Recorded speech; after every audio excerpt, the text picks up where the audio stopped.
Assalamualaikum warahmatullahi wabarakatuh. Perkenalkan, nama saya Merinda Datia. Saya dari kelompok 2 yang beranggotakan Herni Hoirunisa, Tessa Sekarawi Islami, Rosiana Ekawati, Sipa Aziza Rahab. Dan saya di sini ingin membahas topik pandangan Islam terhadap politik. Kita pertama-tama harus mengetahui definisinya terlebih dahulu. Kata politik itu berasal dari bahasa Latin yang artinya politikus. Nah, artinya itu berhubungan dengan warga negara atau warga kota. Pengertian politik itu ada 3, yaitu ada poin pertama, pengetahuan mengenai kenegaraan. Yang poin kedua itu segala urusan dan tindakan mengenal pemerintah atau terhadap negara lain. Dan yang ketiga itu ada kebijakan, cara bertindak dalam menangani suatu masalah.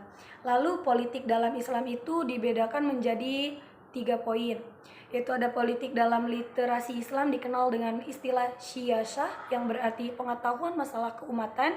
Dan yang kedua itu ada Islam sangat mencela orang-orang yang tidak mau tahu terhadap urusan umat. Dan yang ketiga itu siyasah tidak diorientasikan kepada kekuasaan karena ia hanya berfungsi sebagai sarana menyempurna pengabdian kepada Allah.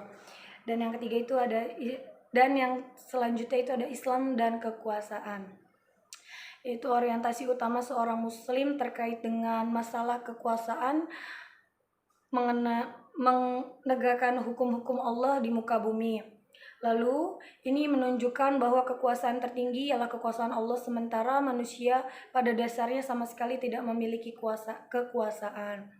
Bahkan Islam menentang adanya penguasaan mutlak seorang manusia atas manusia yang lain, karena yang demikian ini bertentangan dengan doktrin La ilaha illallah yang telah membebaskan manusia dari segenap taghut atau tiran, sehingga kekuasaan manusia yang menentang hukum-hukum Allah adalah tidak sah. Assalamualaikum warahmatullahi wabarakatuh. Perkenalkan, nama saya Herni Hoirunisa dari CM3 SIF. Hadirnya saya di sini untuk melanjutkan presentasi sebelumnya. Tujuan siasat dalam Islam. Islam memandang kehidupan dunia sebagai ladang bagi kehidupan akhirat. Kehidupan dunia harus diatur seapik mungkin agar manusia dapat mengabdi kepada Allah secara lebih sempurna. Tata kehidupan dunia tersebut harus senantiasa tegak di atas aturan-aturan agama. Konsep ini sering dianggap mewakili tujuan siasat dalam Islam. Tujuan siasat dalam Islam ada 2. Yang pertama ada iqamatuddin atau menegakkan agama, dan yang kedua adalah wasyasatud dunia, yaitu mengatur urusan agama. Hubungan antara Islam dan politik. Hubungan antara Islam dan politik ada 4. Yang pertama adalah Islam mencakup seluruh sendi kehidupan manusia. Dan yang kedua adalah Islam bukanlah agama kerahiban yang memiliki prosesi-prosesi ritual dan ajaran kasih sayang.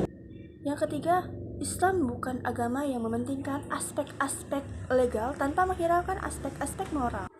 Politik sebagai salah satu sendi kehidupan yang juga diatur dalam Islam. Akan tetapi, Islam bukan hanya tentang politik. Islam tidak bisa dibangun secara sempurna tanpa politik.